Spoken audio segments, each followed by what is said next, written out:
दोस्तों नमस्ते। क्या आपने गीता सार पढ़ा है? क्यों व्यर्थ चिंता करते हो, तू क्या साथ लाया था जो साथ लेके जाएगा, वो वाला गीता सार आप सबने वो पढ़ा होगा। मैं आज वही गीता सार जरा अलग ही रूप में सुनाना चाहता हूं। बिल्कुल नहीं, आपको नहीं। मैं कोई भगवान कृष्ण नहीं हूं कि हर किसी को गीता सार पढ़ाता जाऊं। मैं बस गीता सार के आधार से कुछ बातें कहना चाहता हूं और वो सुनाने जा रहा हूं सुप्रिया सुळे को, शरद पवार की पुत्री सुप्रिया सुळे को।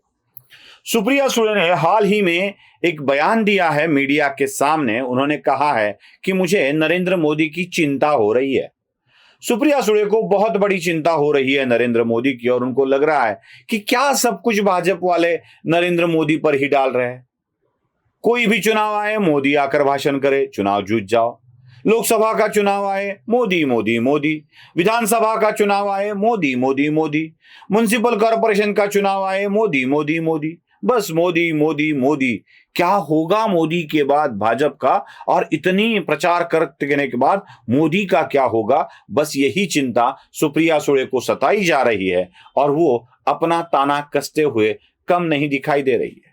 बस मोदी के खिलाफ बात करने सुप्रिया सुळे बहुत ही उत्सुक होती है, उतावली होती है।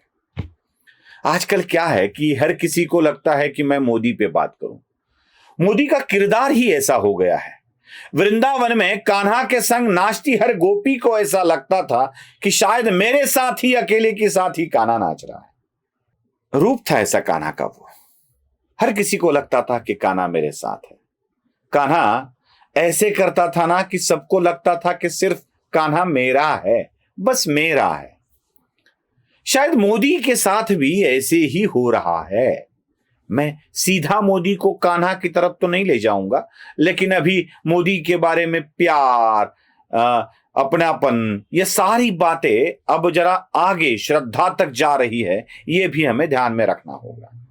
मुझे तो लग रहा है कि महाराष्ट्र में एनसीपी और पूरे देश में कांग्रेस जनों को ऐसा लगता है, हर एक एमपी के प्रत्याशी को ऐसा लगता है कि मेरी लड़ाई सीधा मोदी के साथ हो रही है।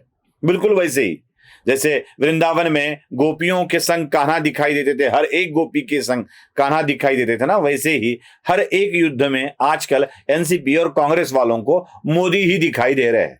इसलिए सुप्रिया सुळे को लगता है कि मुझे मोदी की बड़ी चिंता हो रही है, कितना काम कर लेंगे मोदी, कितना अकेले के दम पर क्या क्या कर लेंगे। शायद सुप्रिया सुळे को मोदी के कारण उन्हें चिंता हो रही है ऐसा बोलना होगा, लेकिन वो मोदी के लिए चिंता बोल पड़ी। चलो ठीक है, सुप्रिया सुळे भी हम जैसे लोगों की तरह हो गई जो मोदी की चिंता कर रहे हैं। उनको भी अच्छी चिंता करने का मौका मिल गया है। दोस्तों, मुझे सुप्रिया सुळे को कुछ याद दिलाना है। जैसे मोदी के बारे में वो बात कर रही है ना कि हर जगह मोदी क्यों, हर जगह मोदी क्यों, तो सुप्रिया जी, आपके पिताजी के साथ ही लगभग ऐसी ही बात है। लगभग ऐसी ही बात है, समानता है। कुछ समानता है और समानता में भी कुछ भेद है। मैं यही समझाने आपके लिए आया। शरद पवार में और मोदी में समानता क्या है? तो भारतीय जनता पार्टी के यश के लिए भारतीय जनता पार्टी के चुनावी मैदान में हमेशा मोदी उतरते हैं। बिल्कुल शरद पवार भी ऐसा ही करते हैं। मोदी तो अभी उम्र में काफी छोटे हैं, लेकिन शरद पवार तो 85 तक जा रहे हैं। आज भी शरद पवार को भीगी बारिश में भाषण करना पड़ता है। महाराष्ट्र का सह्याद्री भीग गया, ऐसे आज भी बोलना पड़ता है। मोदी जब भीग कर भाषण करते हैं तो मोदी की चिंता होती है, और शरद पवार जब भीग कर भाषण करते हैं तो उनका बड़प्पन बोला जाता है। सुप्रिया जी, इसमें एक अंतर भी है।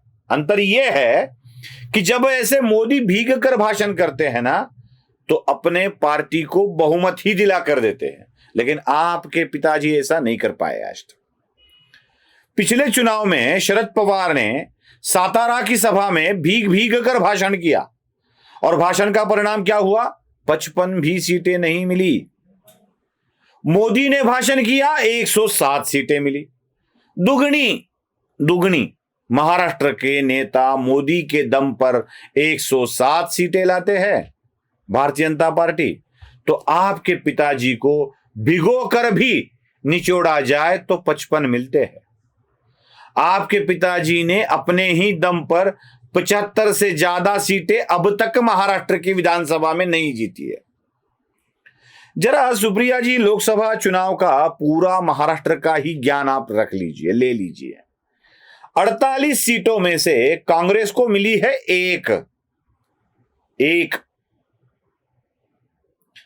आपकी पार्टी को मिली है 4, हो गए पूरे 5, अब बचे 43, और ये सारे के सारे अकेले मोदी ने जीते हैं, अकेले मोदी ने।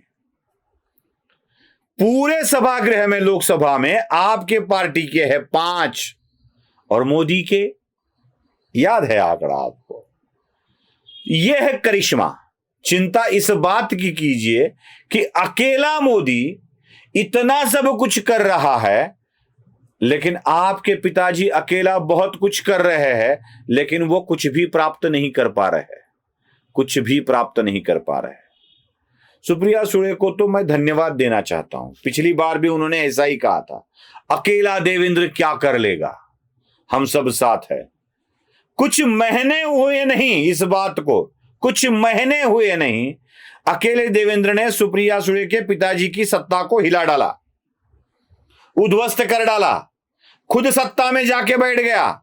इतना ही नहीं, ऐसे एक जिसका सपने में भी नाम नहीं सोच सकते थे, उसको मुख्यमंत्री बना डाला अकेले देवेंद्र ने।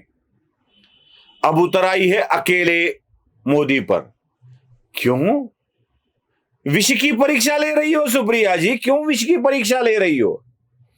एक मोदी के भक्त को अकेला कह देने से इतनी बुरी अवस्था आपकी हुई है, अब मोदी को अकेला कह के ललकार रही हो, क्या होगा? पहले देखा आपने अकेला एक टाइगर, अभी टाइगर अभी जिंदा है, अकेला टाइगर, टाइगर अभी जिंदा है। अभी टाइगर जिंदा है और कुछ करेगा तो क्या होगा एनसीपी का?